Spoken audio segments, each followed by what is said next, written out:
Nasa Taiwan. Nasa Taiwan ako ngayon. Nasa Taiwan si sir, oo. Nasa Nasa Taiwan. Taiwan. Kailan uwi mo? Ikaw ba? Next year pa? Next year ay mga July, ganun.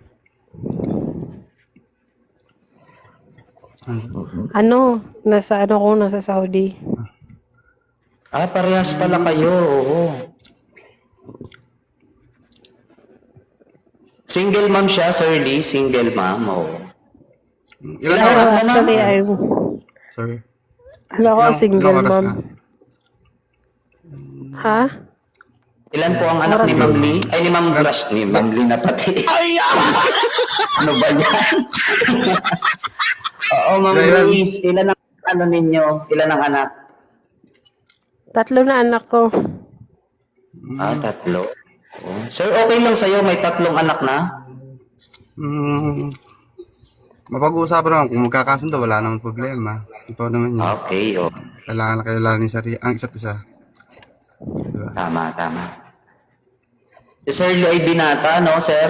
Walang anak? No. Meron. Hindi, pero single din ako. May isang anak ako, 5 years old, lalaki. Okay, okay. Edad pala ng Ilang- anak ko yung anak ni sir. Ilang years ka na sa Taiwan, sir? Yung total, magpa 5 years. So, 5 years na rin kayo hiwalay ng asawa mo or LDR? Matagal na akong huli sa asawa. Magto 2 years na. Magto 2 years na. Baka may comeback pa yan. Wala na. May closure naman kami. May ano na may panibagong May relasyon. closure. Oh, talagang may Friends closure naman kami. talaga kasi may Friends may naman anak kami. kayo. Para sa bata. Buti pa kayo nung may closure kayo sa ex. Kami wala.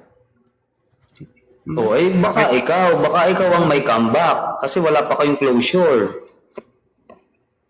Hindi na kasi ako magbalik ng pag ex na talaga. Hindi na kasi yan pwede balikan.